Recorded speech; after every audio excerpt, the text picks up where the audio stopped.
கிராமத்தின் ஓரத்தில் ஒரு பழைய பங்களா இருந்தது. அந்த கிராமத்தில் இருந்த சிறுவர்கள் அனைவரும் அந்த பங்களாவை பற்றி பல கதைகள் பேசுவார்கள். அங்கே பேய் இருக்கிறது என்று சிலர் சொல்வார்கள். ஆனால் அந்த ஊரில் வாழ்ந்த கவின் மற்றும் சஞ்சய் ஆகிய இருவருக்கும் பயம் என்பதே கிடையாது. மற்றும் ஒரு ஞாயிற்றுக்கிழமை மதியம் இருவரும் விளையாடிக் கொண்டிருந்த பந்து தவறுதலாக அந்த பழைய பங்களாவின் தோட்டத்திற்குள் விழுந்தது. கவின், உள்ளே போக வேண்டாம், எனக்கு சற்று பயமாக இருக்கிறது.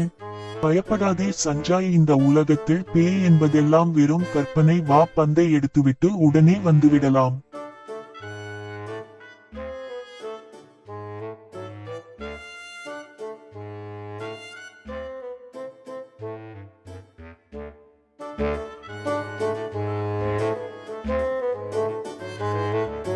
இருவரும் மெதுவாக அந்த பங்களாவின் கதவை திறந்தார்கள்.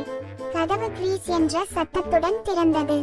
உள்ளே ஒரே தூசியும் சிலந்தி வலைகளுமாக இருந்தன. திடீரென்று கதவு தானாகவே மூடிக்கொண்டது. டாக் டாக் என்று யாரோ நடக்கும் சத்தம் கேட்டது. அவர்கள் பந்தை தேடி ஒரு பெரிய அறைக்குள் நுழைந்தார்கள்.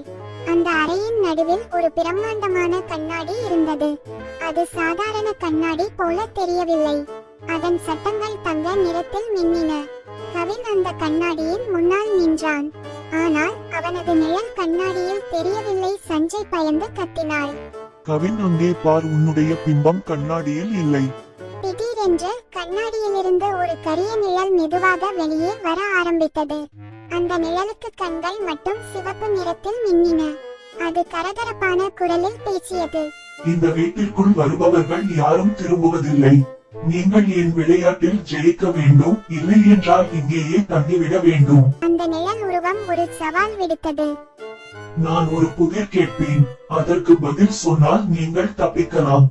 இல்லை என்றால் நீங்கள் இந்த கண்ணாடிக்குள் சிறைபிடிக்கப்படுவீர்கள். புதிர் இதுதான். நான் ஒளியில் இருப்பேன், ஆனால் இருளில் மறைந்து விடுவேன். நான் உன்னை போலவே இருப்பேன், ஆனால் உன்னால் என்னை தொட முடியாது. நான் யார்? கவின் யோசித்தான். சஞ்சய் பயத்தில் நடுங்கிக் கொண்டிருந்தான். கவின் மெதுவாக சிரித்துவிட்டு சொன்னான், இதற்கு பதில் நிழல்.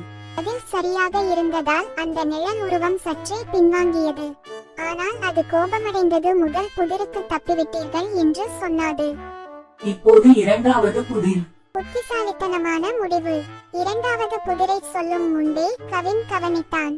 அந்த நிழல் உருவம் அறையில் இருந்த மெழுகுவர்த்தி வெளிச்சத்தில் தான் உருவம் பெற்று நின்றது.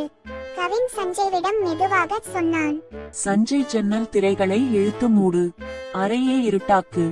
சஞ்சய் வேகமாக சென்று ஜன்னல் திரைகளை மூடினான். அறையில் வெளிச்சம் குறைந்ததும் அந்த நிழல் உருவம் மெல்ல மெல்ல மறையத் தொடங்கியது.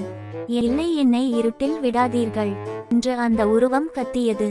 கவின் சொன்னான், பயம்தான் உனக்கு சக்தி தருகிறது.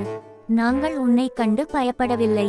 கடைசியாக தனது பையை திறந்து அதிலிருந்த ஒரு சிறிய டார்ச் லைட்டை எடுத்த கவின் அதை நேரடியாக பேய் மேல் அடித்தான். அந்த வெளிச்சம் பேய் மேல் பட்டு ஒரு பெரிய வெடிப்பு சத்தத்துடன் அந்த பேய் சுக்குநூறாக உடைந்தது. நிழல் மறைந்தது. கவின் தன் பந்தை எடுத்து கொண்டான்.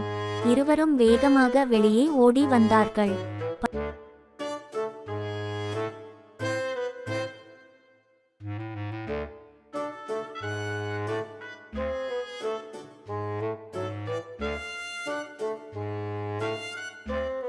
பழைய பங்களா இப்போது சாதாரண வீடாக தெரிந்தது. அன்று முதல் அந்த கிராமத்தில் அந்த பழைய பங்களாவை பற்றி யாரும் பயப்படவில்லை. கவினும் சஞ்சய் மற்ற சிறுவர்களிடம் சொன்னார்கள், பயம் என்பது நம் மனதில் இருப்பதுதான். புத்திசாலித்தனமும் தைரியமும் இருந்தால் எதையும் வெல்லலாம்.